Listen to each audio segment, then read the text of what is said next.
I think you need to know whether what's more important, the business or the personal relationship.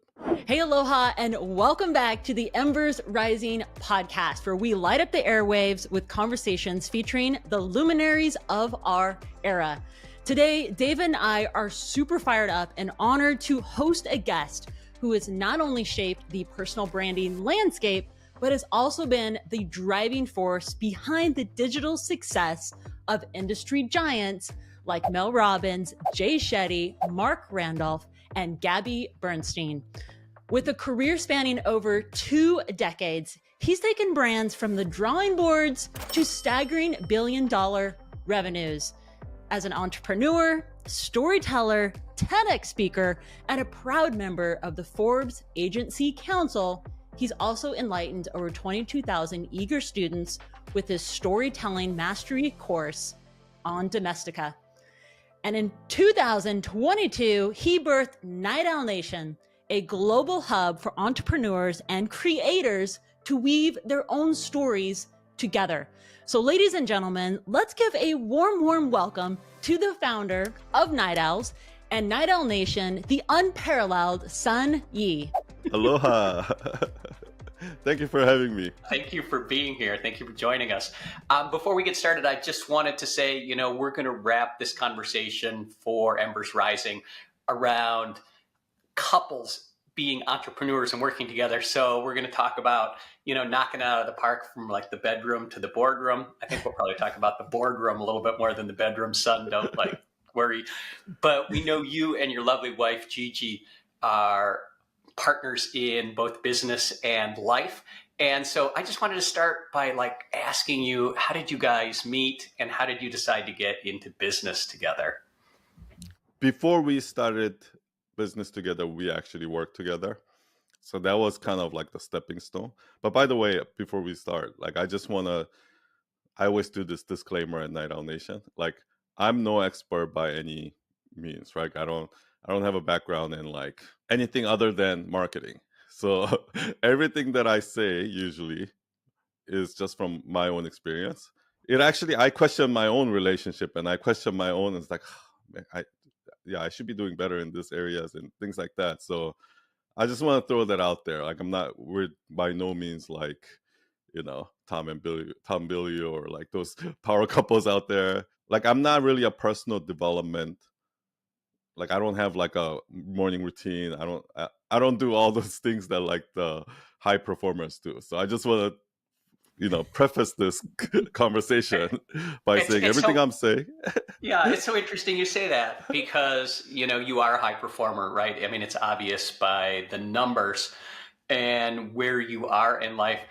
And, there's just as many high performers that don't have a morning routine as do have a morning routine. But I appreciate you saying you're not an expert in this space, but you are an expert in your own life and relationship and how you got there.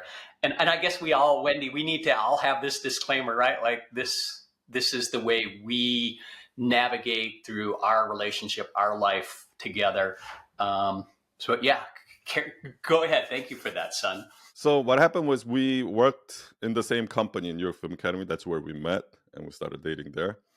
And then when I left that, I joined another company as a partner, as a minority partner of that company.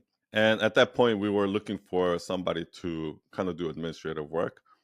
And we were going to hire somebody. But at that time, that was also kind of a startup.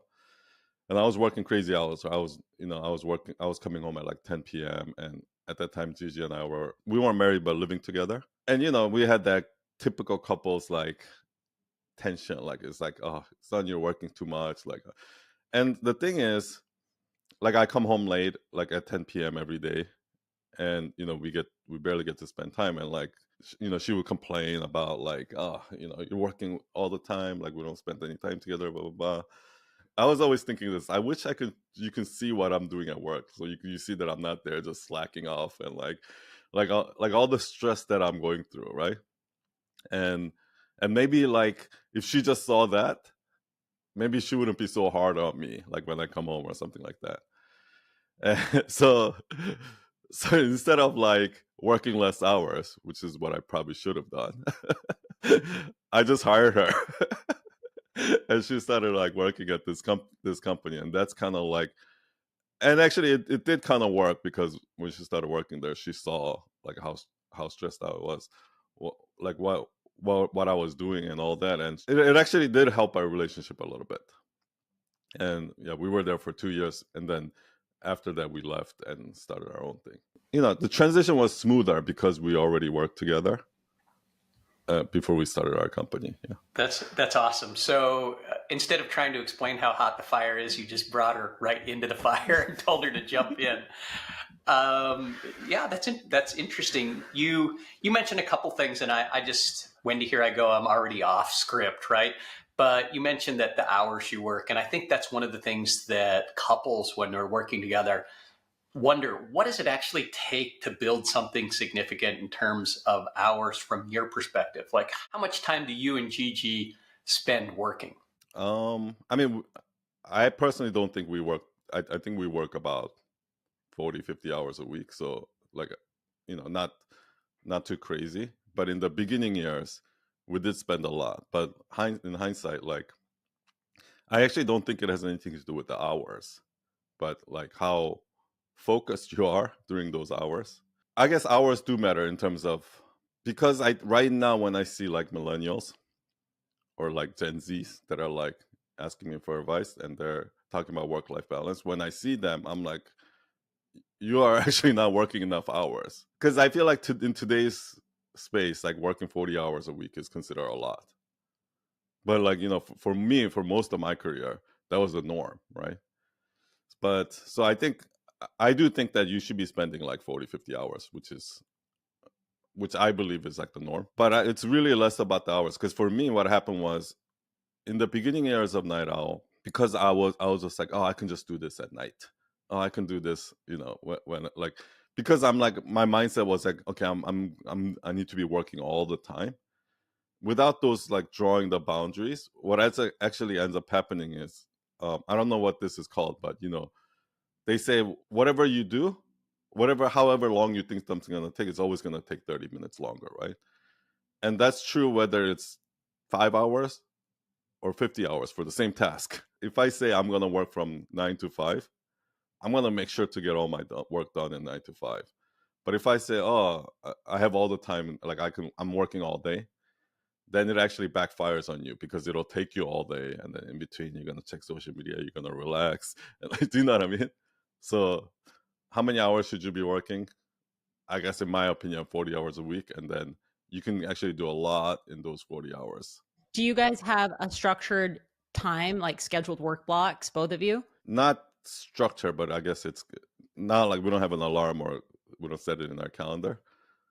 But yeah, usually like, at the end of the day, like 6 or 7 o'clock, we'll go out, eat dinner, watch TV. Do you guys have dedicated workspace?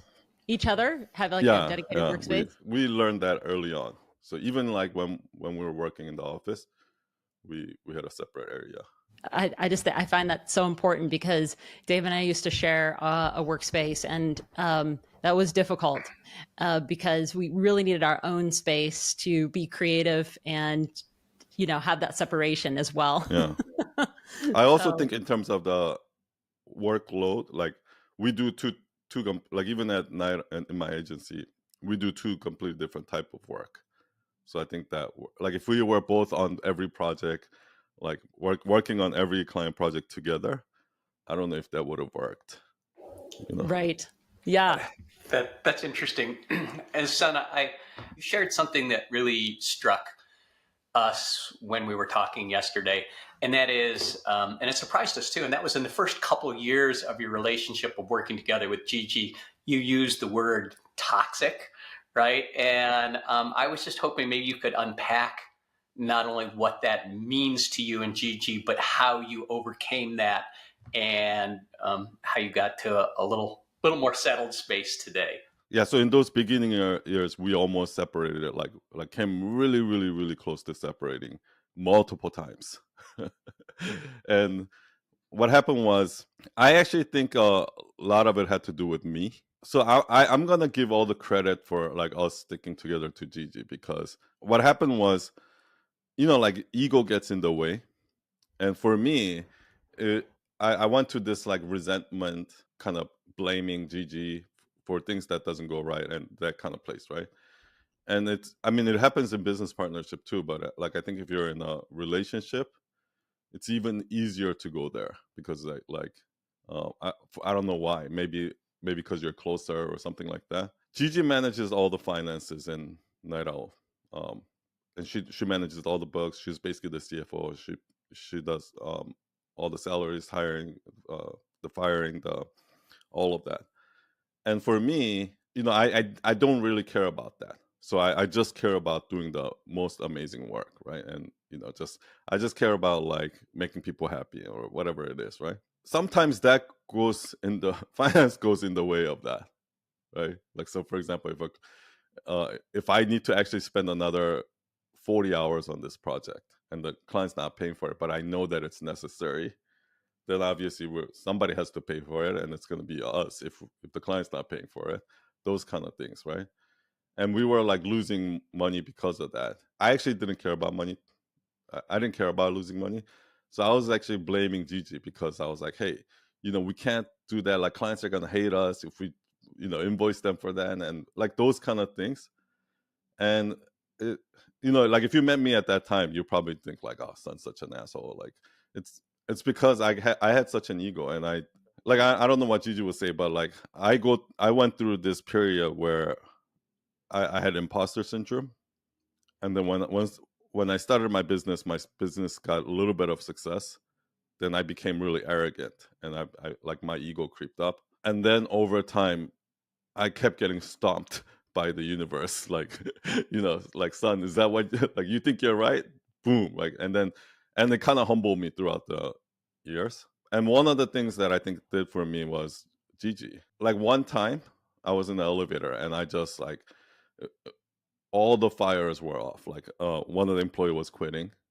The project that guy was working on was like, the client was on my ass, just called me. Like, this was like at like almost at midnight, called me, and like all this problem, like these projects are late, and just all this problem were going, like we were barely making cash flow, and this client was supposed to pay but didn't pay.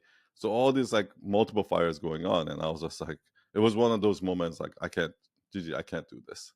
And usually because Gigi is like the one that's communicating with the client, and like she's coming to me with all the problems. Like, I'm a little bit like annoyed at her at the same time, and I just like sat in the middle of the elevator. And by the way, we had such a cash flow problem that at this time we rented our apartment on Airbnb to use that money to like pay for our business expenses, right? So we were sleeping in the office at this time. So that's why it was like a midnight in the office elevator. I just sat, and I'm like, I can't do this like this, you know what I mean? But the thing is, the other day I saw this TikTok video of this woman going like, I was about to make a carrot juice, but then I realized I have to do dishes and the dishes, and I realized this and this, and all, like, she had like all this overthinking like problem after that. But in order to do this, I have to clean the room, and in order to do that, that reminded me that I need to return the sneakers and all these things, right? And that's kind of how I felt, like all of these problems that are kind of in my head. And then I saw in that video what happened is her husband goes like, I'll make the carrot juice, and why don't you go take a nap, right? And that was kind of like, I can see how frustrating that can be, because like if somebody, when I'm thinking about all those things, and somebody goes like, relax, Son, like, don't worry about it, like that would actually piss me off even more, because I'm like, the other side of it, because like I can't just relax, it's not that easy, right? I think Gigi like reacted perfectly, because in those moments, because those kind of temper tantrums I had a lot, she would actually be like, okay, Son, what can I help you with? Do you want me to send out the email for this person and do this? Like, she'll actually organize all the things, and she'll actually like be the calm one, but not like dismissive of me, right, at the same time. And that was almost the best thing she could have done, because once she did that, I couldn't really, you know, throw my tantrum anymore. At the same time, it was like she didn't dismiss me, so I didn't get angry about it or annoyed about it. And she was actually like really trying to solve the problems. So it also made me realize how baby I was being. So even though she saw that I was being all crazy and like being cocky and my ego was creeping up and all of that, instead of judging me or telling me I was doing something wrong, she actually kind of accommodated some of it without really accommodating it. And what ends up happening is when she did that, I ended up seeing my own flaws. And it at that moment, I think what would have happened was if it was like anyone else, if I was in a relationship with anyone else, I think they would have been like, son, I had enough. Like I can't handle this anymore, and probably would have left or something like that.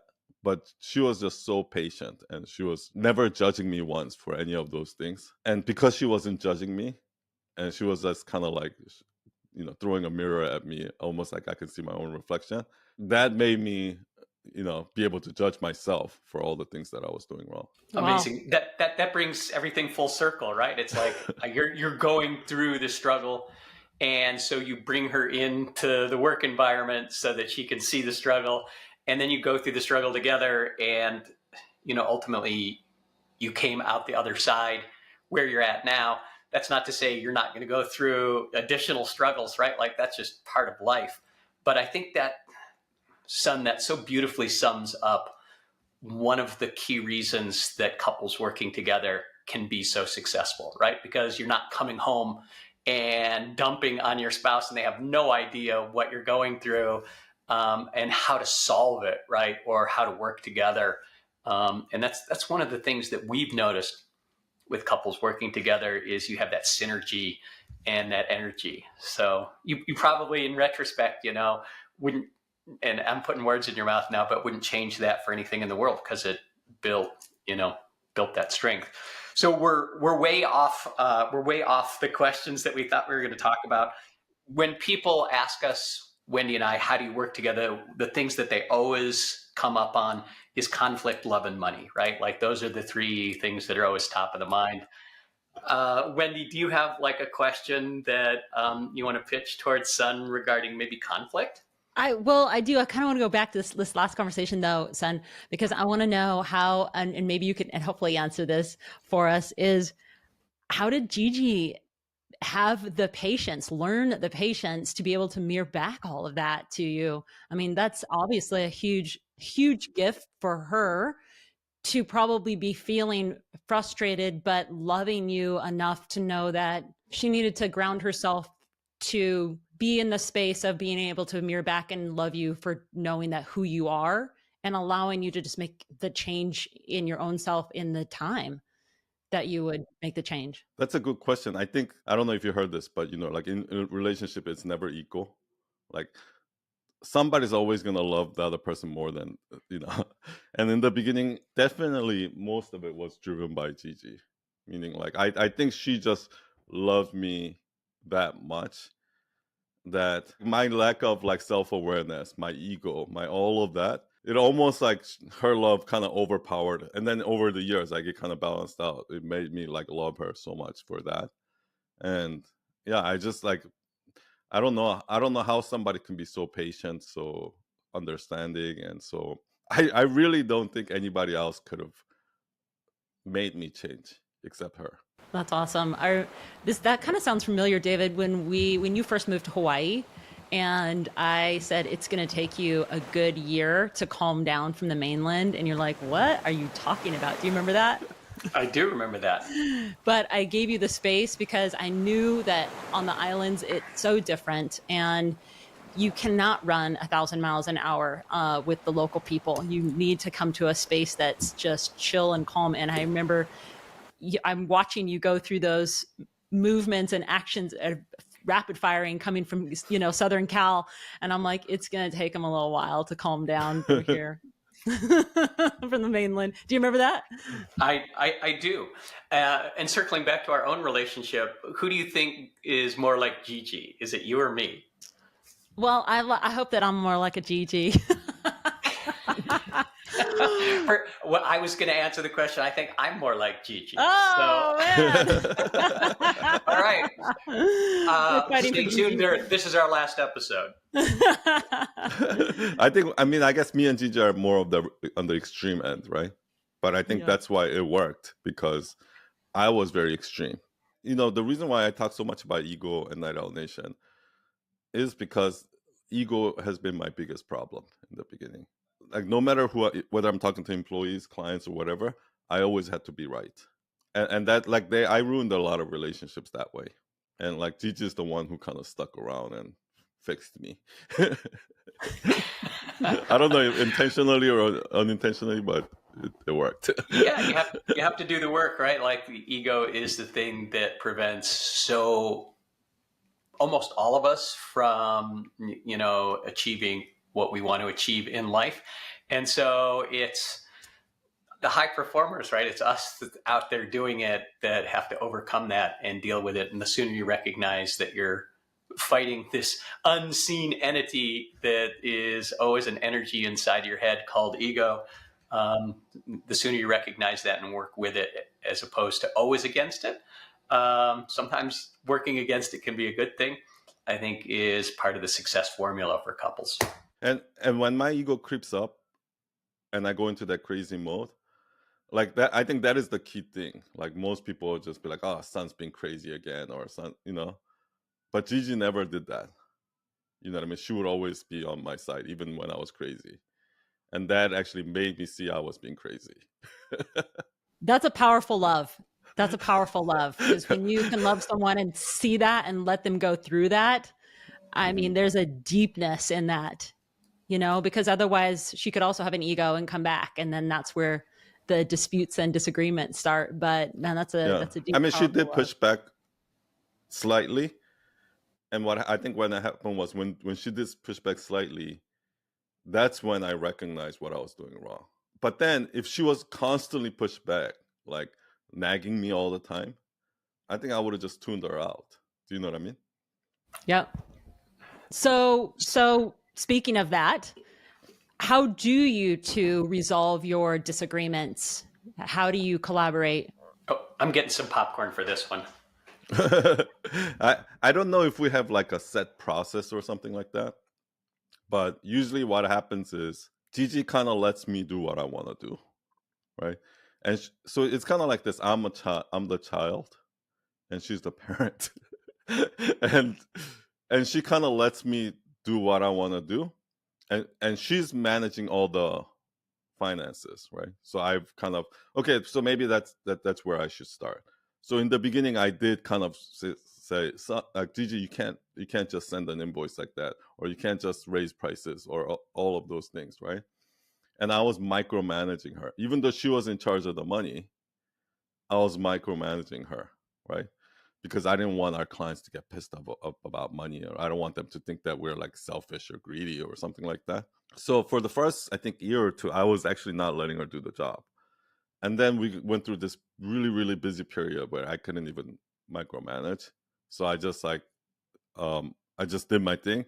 And then one day I look at the bank account, and we went from like being in debt to like after 6 months having like $200,000 in the bank. And I was like, holy shit, how did that happen?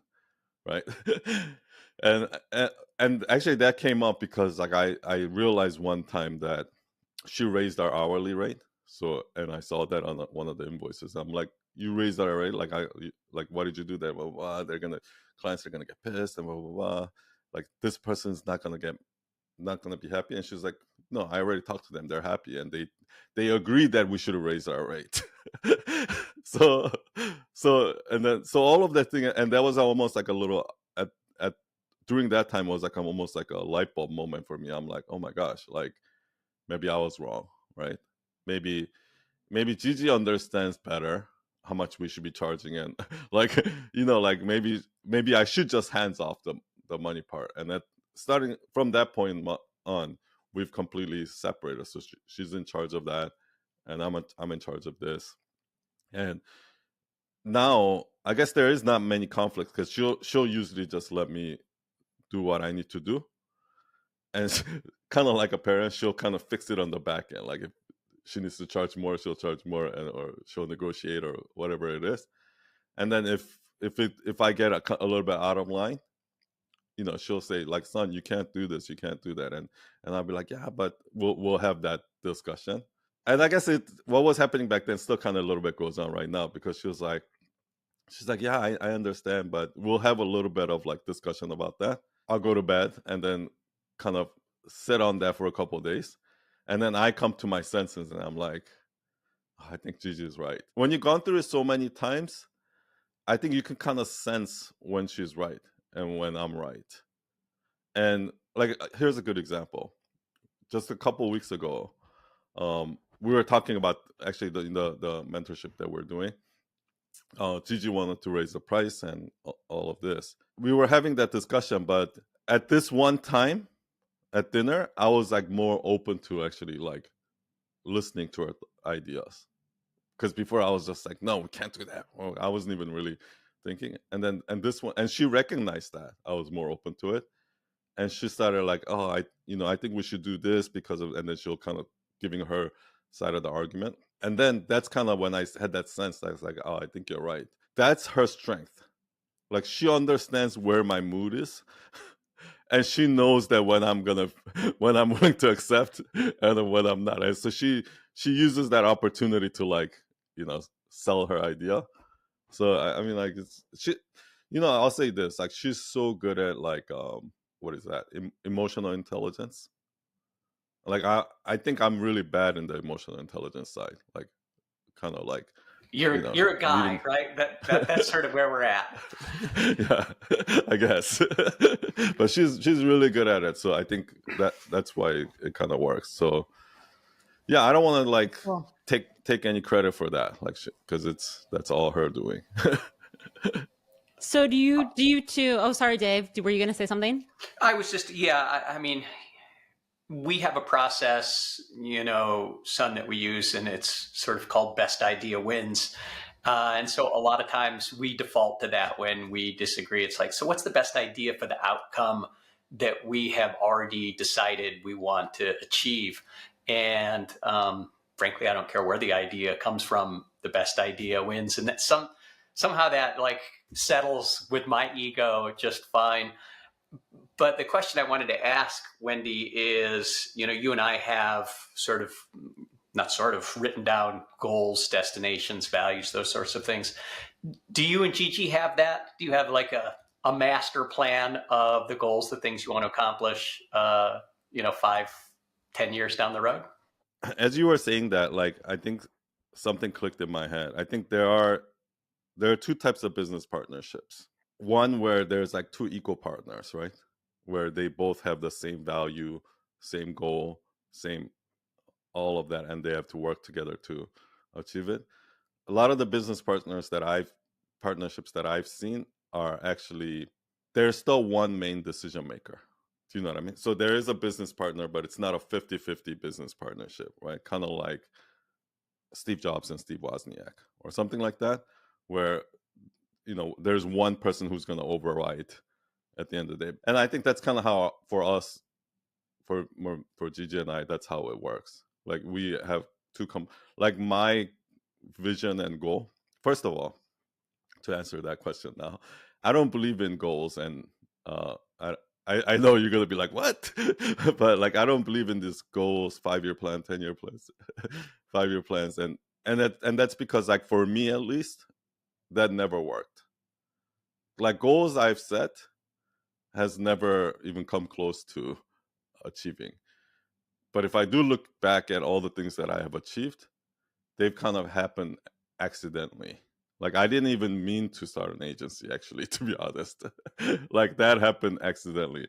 I didn't mean to create a storytelling course on Domestica with 22,000 stories. That accidentally happened. I didn't mean to start this community of Night Owl Nation where I teach. Storytelling wasn't even something that was a word, a vocabulary that existed in my head 3 years ago. So almost everything in my life happened accidentally, and I'm really, really, I realized this like 4 or 5 years ago when I was like reading Power of Now. And actually, that's kind of how personal development stuff works for me. I don't pick a author or something like that and I try to learn everything from them.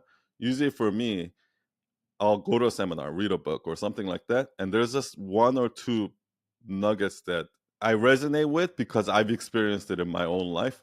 It's just that person was able to kind of put it in a formula for me, or like, like explain what I felt in the words that I can actually kind of understand, or something like that. And that's what happened. Like when I was reading Power Now, I'm like, this is it. Everything that great happened in my life happened because I was just present, not thinking about my future, not thinking about the past, and just focusing on the task at hand in front of me. And that led to another opportunity here, which led to another opportunity here. And it just happened, right? So that's why I don't really set goals.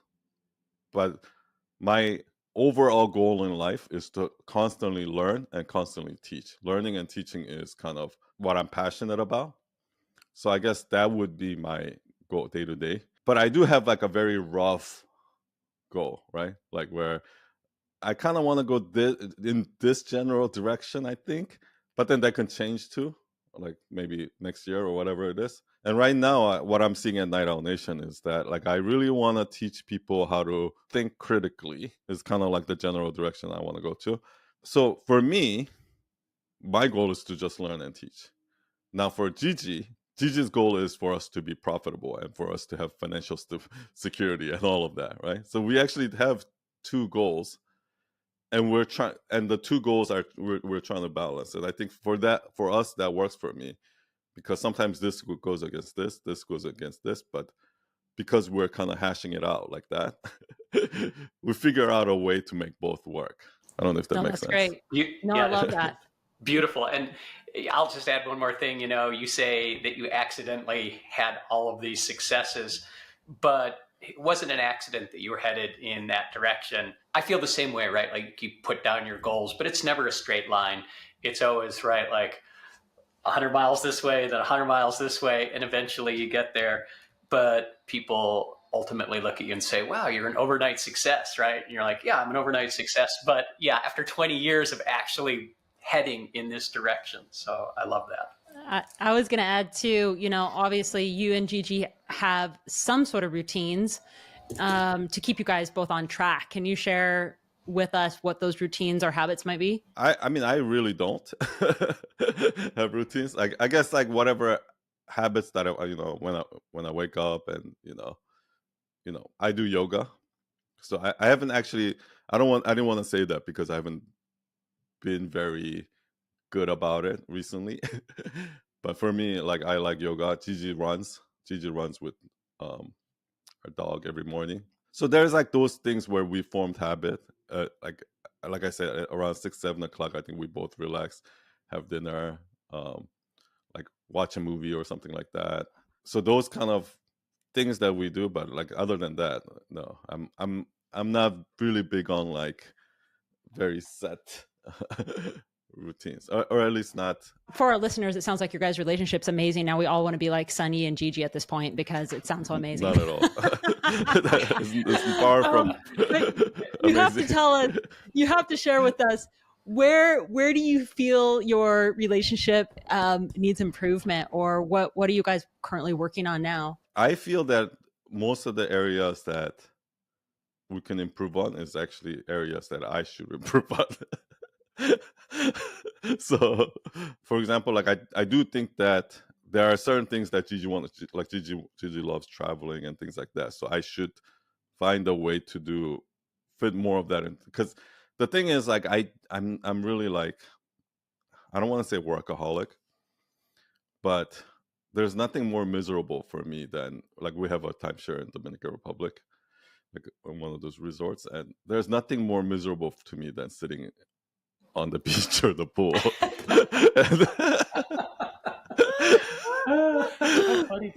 Like whenever I'm there, I'm thinking about, I wish I can go, like, I mean, back then, like I'm like, I wish I can go code this thing. Or for me, really, like when I am working, or and I consider all of those things work. Like even when I'm like reading a story and trying to like reverse engineer it, or like when I'm trying to write a story, like, or when I'm on a coaching call, like all of those things feel like vacation to me. If you were 100% up to me, it was up to me, like I would literally think of that as, even when on offlines, I like doing those kind of things. I like watching podcasts and things like that. For Gigi, obviously that's not the case. she actually does like sitting on the beach and, those kind of things. So I feel like I need to be the one who, kind of has to balance it out so that we can enjoy those time together. Like, and I just feel like I'm not doing that enough right now. I have found a new app that you might want to check out. Jim Quick, if you know him, Yeah, the brain reminded me of this, and it's called New Calm. Put in your earbuds. What it does is it helps me transition through the day because I'm very much like you, and I just want to keep going. Like I just have this energy that I just want to keep going. Anyway, the app's called New Calm, and you'll hear music, but they check it out. In the background, they've got like a biofeedback going on that you can't hear that's bringing down your brain levels for you to kind of restore yourself to get to a calm space to actually start the relaxation process. Now, I'm using it for preparing for my sleep at night. And then I do their deep sleep program. But check it out. It's something that And you set the time? Yeah. Like, okay. Yeah. Cool. Yeah. And it does have a set time, like a 30-minute block, 30-minute window. I just put the earbuds in and chill. But, like I'm thinking of you going to that resort and saying, hey, I'm going to come enjoy the beach with you. Give me 30 minutes in the bedroom and I'll be right out. I think it'll be helpful for me because like right now, what happens is a lot of times when we do have to like go out to the park or do something like that, I'm always like doing it. Like, I feel like I'm forced to do it. But then once we go to the beach, once I get there, like I'm fine. I'm actually like, oh, okay, I'm glad we came here, or I'm glad we did this. So it's just that the transition is hard for me, like you said.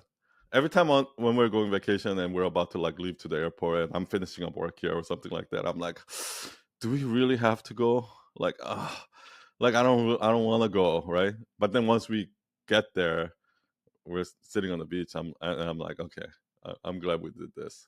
So that sounds familiar, David. Yeah, it does. It does completely. I used to be really bad though. Like, I don't know if Gigi told you this, but we were supposed to go to Hawaii actually, and I just decided not to go last minute, and her and her friend went without me. So, I used to be really bad. Were you like you? Yeah, felt like because of work. Yeah, exactly. Yeah. So sometimes, which is probably a lie. I could have probably just went. Transitioning has been a big thing for Dave and I. We're always, looking at our schedules, finding ways to like, okay, this is transition time. We were sharing with you, like we have a down cycle routine in the evening to help us, improve the quality of sleep so that we're not on all the time. There is that space where I do have to like relax my mouth a little bit and just chill out from my smile all day long. But I think it's like you have to train yourself to find that transition space. What will work for you? I don't know, but trying different things helps. And I'm the same way. It's hard for me to transition quickly from work mind, and the go to relax time and just being present. So I need as many tools as I can to get to that space. But I'm with you. Once I'm relaxed, I'm like, all right, now I never want to leave this space, right? And so then you got to reverse engineer that to get back to work. Yeah. There's also transition time between different types of work. So, the kind of work that requires focus, just sitting on your computer and doing something for hours versus like this, right? Like where you're having meetings and having conversations with people. To me, those two requires transition too. I can't just go from here to here right away. For sure. And the fluidity of it, right? Like if you're coding something, you don't want any phone calls, you don't want anyone to check in on you, right? Exactly. But if you're having conversation, bouncing ideas around, like those interruptions give you time to regather what's going on in your mind. So I want to ask sort of a question that's in the same vein, and that is, Sun, just your opinion. We all have observed couples that for a lot of different reasons have separated, right? And when you're looking at them, sometimes it's super obvious why, right? Someone did something like that was completely out of bounds. But the question is, those couples that seem to just slowly degrade over time, And what do you think are some of the things that causes a relationship to start to dissolve over time? That's a good question. Those are the ones that actually don't have like some big event and then they get a divorce. They're like, those are the ones that kind of drag it on, and sometimes they never even separate. They're like in a miserable relationship forever. Are we talking about our parents now? That's the one that came to mind for me. I actually think maybe because I'm very traditional. Here's the way I look at it. I actually did get some relations. You know how I said like I take little nuggets from here and there. And one of the nuggets that I took away from this was from Jordan Peterson, is about how like the couples are supposed to make each other better, right? Like, and they're supposed to actually like, point out each other's flaws and actually, you know, and that's kind of like how me and Gigi we try to do it. So we try to point out each other's.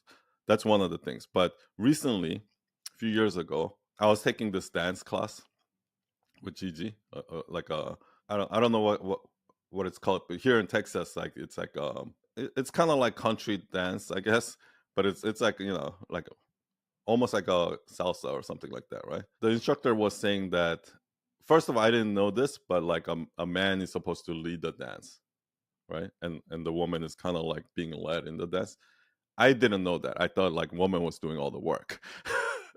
But even though the man's moves like in the dances are not they're not doing as much crazy moves, they're actually doing the leading, and so they're setting the tone, like where we're gonna go next, right? One of the partners that they matched me up with for practice, she's like obviously a professional, and she, but even though she was a professional, she was like letting me lead, and I was like, oh, this is kind of nice, you know what I mean?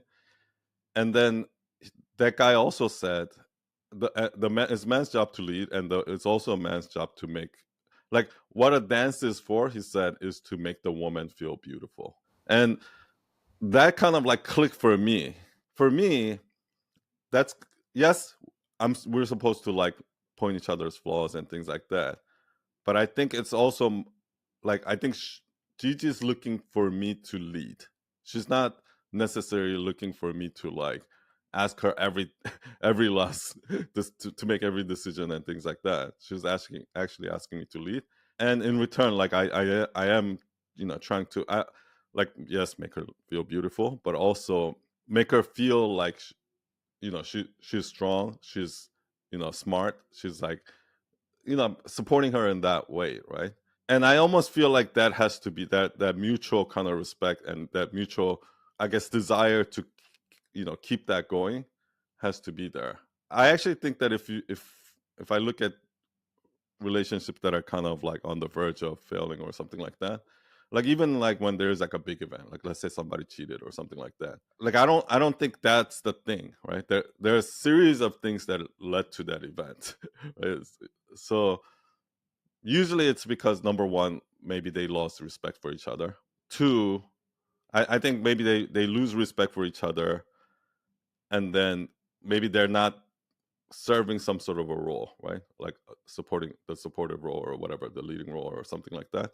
At some point along the line, I think something happens where they give up, meaning, for me, this is how it usually works. Whenever I make a big decision, whether I decide to quit a job and start a company, or when I decided to just get my motorcycle license and get a motorcycle, or like whenever I do those things, it's usually like a seed has been planted in me that is possible, and then that seed grows, and then it happens, right? For me, in the beginning years, when we were like doubting, there was a little bit of seed. I was like, there's a possibility that we can separate. I think it's so dangerous to have that seed planted in your head. Like now, actually, like, and maybe it's because like I'm Asian, and Gigi even more so than me. I don't think Gigi has ever once even thought that it's a possibility that we can even ever separate. And that's just kind of how Asian cultures are. Like, there is no such thing as divorce in Korea. I don't know about now, but at least like, and I actually think that's kind of important. I think like burn the boats, because like obviously like there's a line that shouldn't be crossed. but as much as you can't, like I think that our goal has to be try to make this work rather than go make it work somewhere else. Do you know what I mean?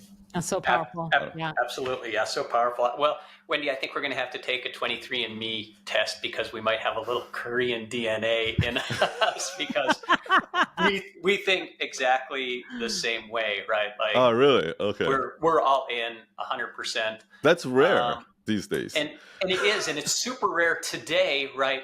Where there are so many avenues that you can start to think about something else, a different future, someone else, with social media especially. And it can be dangerous, right? Like you need to manage that, especially from a male perspective, right? Where we're DNA driven to actually have those feelings, those thoughts, right? You need to be grounded, whether it's in culture, or whatever it is, to have that self-discipline to be the person you want to be for your partner. So that's cool. Thank you for sharing That's that. actually really good. Yeah. Because that I think is really important, like being that person for your part. Because like I feel like these days relationships are very selfish driven. Oh, I need somebody who's, this tall, this skinny, looks like this, has this job, blah, blah, blah, blah, like and does this for me, and buys me flowers, or like are the treats me like this, or whatever it is. Like it's all about me, me, me, me, me, right? Like it's almost like we're in a relationship for me. And I think that's such a bad way to start a relationship or be in a relationship. I actually think the relationships work much better when it's like almost like a parent to a child, right? Where I'm doing everything for them, both ways. You're so humble, son. Yeah. Agreed. Now, I'll just make one more follow-up because, I see the same thing, son, and that is relationships are very self-centered. Good thing, bad thing, who knows? But actually, that's, in my opinion, the way it is a lot of the time. And what I see in relationships that degrade over time, most people, their ego, they have these uncommunicated expectations and outcomes that they expect to happen in their business, their life, their relationship, whatever, but they never talk about it. It's just a story that's going on in their head. And I see people becoming frustrated because their partner isn't, delivering that expectation that they never actually communicated to them. And we all go through that as humans that have like 90,000 thoughts a day, and most of them are lies anyway, right? Which is interesting. That's a whole different story. But it's like when somebody says to you, like, why didn't you say that? Like, why didn't you just ask that? Right? I'm like, shit, you're right. Right? It's like, babe, what do you want to do for dinner? Oh, let's go to this place, right? Or no, she says, I don't care. And then you go to a place, she's like, I don't want to do this at all. And you're like, well, why didn't you say something? Yeah, exactly. I was going to say we have a business discussion hack though that I'll share. Is Dave and I use a platform called Monday to manage projects, and in there we keep a G doc in there, or a Monday doc, and in there literally both Dave and I are jotting down things in our meeting discussions because I don't want to barge in on him on whatever he's doing and vice versa, but I want to make sure that we have that conversation in there. So instead of like me, I'm thinking about it. I'm like, oh, I need to write that down in the discussion. So like when we get to that, we can like go through it and he sees it too. So at least we have it down and it's getting out of my head. Otherwise I just didn't communicate at all. Although I don't have one for personal, that's like just like our business notes, Dave. So we're going to have to work on that. Yeah, I have some of my personal in Monday. I run my life out of there. It's better than all of these notebooks, but everything always starts here anyway. So, son, for the people that are listening that may be navigating a challenging time in their relationship right now, what sort of words of encouragement or advice would you share with them?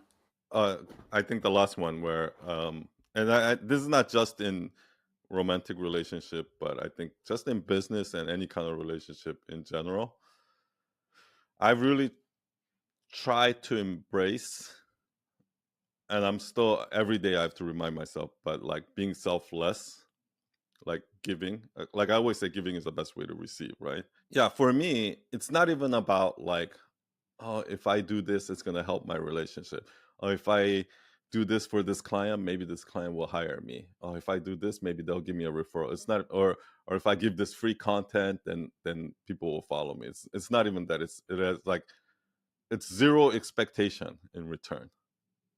Like, the reason why I do it is because I'll tell this story. When I was 19, after dinner, like me and my friends were going to the club, and we had all this leftover food, and I've never given anything, like I've never donated money or done any kind of selfless act or charity work or anything like that.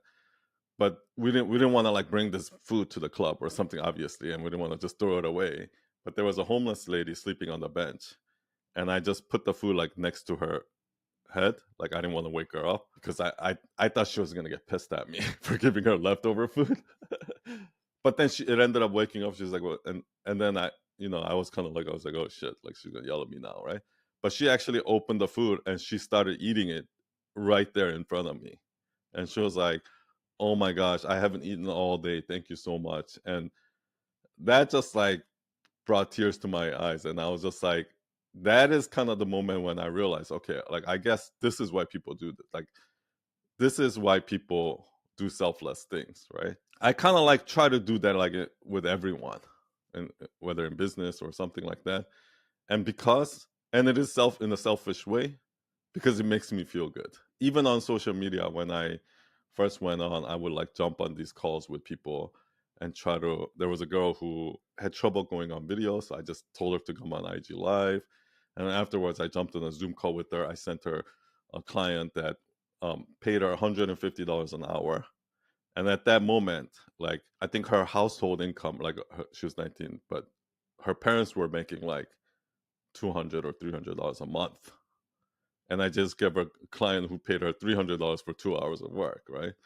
And it just kind of shifted her mindset, right? And when I just like seeing my impact on helping people, truly like makes me feel good. So it's like I'm being selfless for a selfish reason. But I think that same thing works in a relationship too. Like, there's nothing that makes you feel better than when you buy a gift for your wife and she opens and she's like, "Oh my gosh, how did you know this is what I wanted?" Right?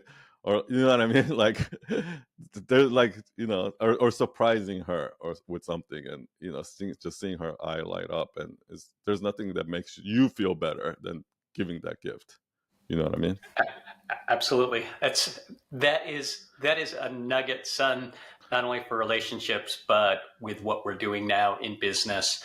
And we see the leaders in our space, they give relentlessly, right? Mhm. And, it's like the Gary Vee or Alex Hormozy, jab, jab, jab, right hook. Yeah. Where the jab is just always giving, and the more you give from your heart, right, it's going to be like a boomerang. It's going to come back to you. Yeah. In spades. So thank you for that. I love that. I have one last question. I've got to ask, son, for couples who are just thinking about going into business together, could you provide some suggestions for them, some recommendations? I mean, just to get them started. First of all, it's gonna be rough. I'm not gonna say it's gonna be fun. Like, I think that in the beginning, when couples work together, they're like, "Oh, this is gonna be fun." Like, yeah, I mean, yes, it's gonna be fun too, but just like anything, there's gonna be some, you know, like, rough times, right? So yeah, so you expect that. um, yeah, everything that we kind of talked about, right? Like, it's you have to try to find a balance. Like, this is probably for any business relationships, but try to see where your weaknesses are and where the other person's weaknesses are, and try to leverage that so that that you can use your strength and weaknesses to your advantage to balance that out. Here's another thing.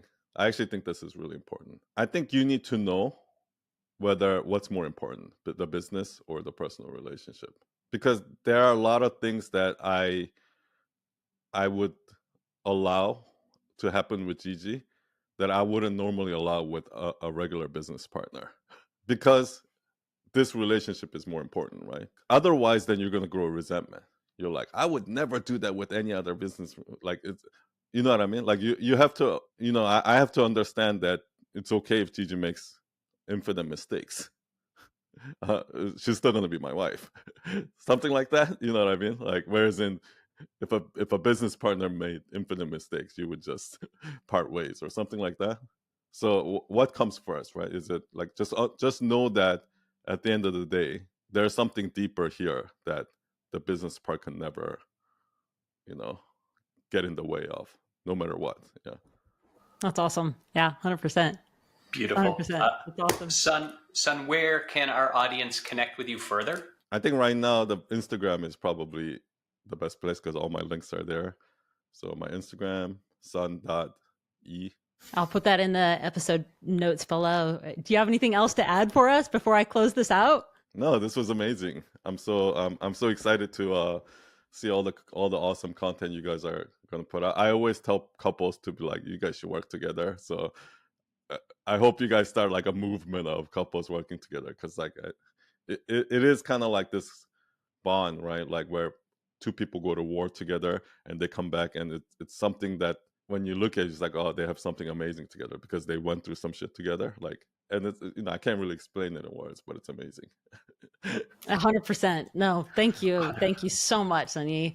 Thank you for joining us and enlightening the episode here at Embers Rising. Your insights and experiences have really, truly been a beacon of inspiration for our listeners and to our audience. I mean, as we wrap up today's session, remember that the embers of wisdom that Sun Yi has shared with all of us can ignite the powerful flames of transformation inside you. So don't forget to like, subscribe, and share this episode. And of course, leave your thoughts and feedback. We absolutely love and thrive on your support. So hey, stay tuned for more captivating conversations with remarkable individuals and couples who are igniting and pushing the boundaries of what's possible. So until next time, keep those embers of inspiration burning brightly. This is Embers Rising, signing off.